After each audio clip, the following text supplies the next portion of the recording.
السلام عليكم ورحمة الله وبركاته. اليوم أحببت أن أضع لكم فيديو صغير أشرح به أو أضع لكم نقاط يسيرة عن بعض فوائد التوحيد. ما هي فوائد التوحيد؟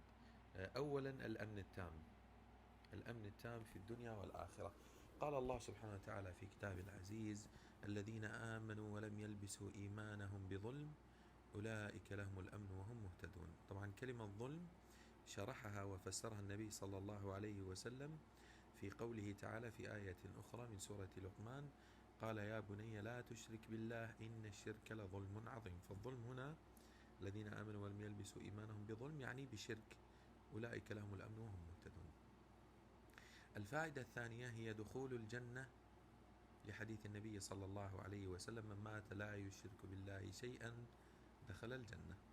وأما الفائدة الثالثة هي منع دخول النار لحديث النبي صلى الله عليه وسلم: إن الله حرم على النار من قال لا إله إلا الله يبتغي بذلك وجه الله. الفائدة الرابعة هو نيل شفاعة النبي صلى الله عليه وسلم، فقال النبي صلى الله عليه وسلم: أسعد الناس بشفاعة يوم القيامة أو بشفاعة من قال لا إله إلا الله يبتغي بذلك وجه الله.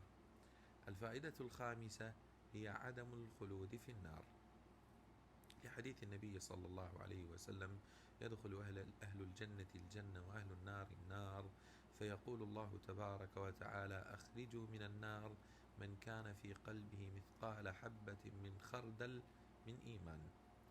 أما الفائدة السادسة هي مغفرة الذنوب. قال الله تعالى في الحديث القدسي: يا ابن آدم إنك لو أتيتني بقراب الأرض خطايا ثم لقيتني لا تشرك بي شيئا لأتيتك بقرابها مغفرة. والله تعالى أعلم، والسلام عليكم ورحمة الله وبركاته.